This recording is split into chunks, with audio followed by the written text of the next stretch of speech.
Okay, so kind of as embalmers and as funeral directors, what is drilled into our head during school is that we need to embalm a body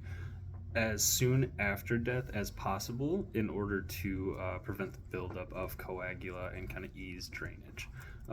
So why is there nothing we do prior to embalming to kind of break that coagula up? Why are there no steps that we take if that is such an important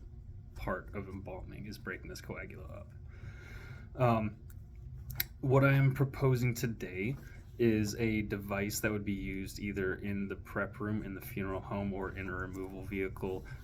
that would utilize sound waves underneath the floorboard of the vehicle or otherwise underneath a table but directly applied to the body of a decedent in order to use those sound waves to break up the coagula in the vascular system.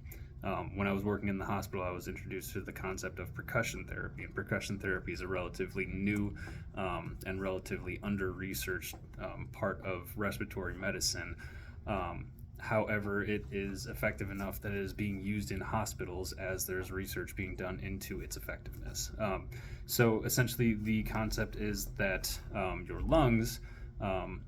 if they have too much mucus in them, if there's too much secretions in there,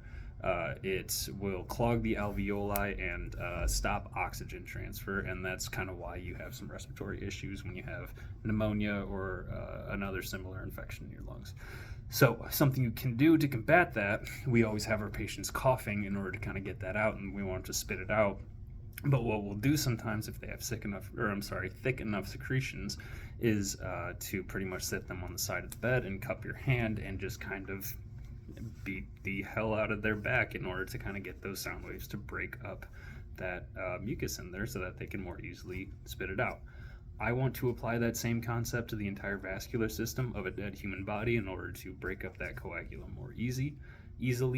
I think this would have multiple applications in funeral service, and I think that it would be widely beneficial in easing the breakup of coagula and establishing drainage in embalming, because this is a situation that embalmers run into on the regular.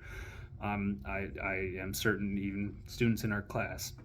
have ran into a situation where they've had to embalm a body that has been down for 3 or 4 days, and the coagula is just so much worse. And I think that there are more steps that we could take to kind of break that up prior to embalming. Thank you for listening.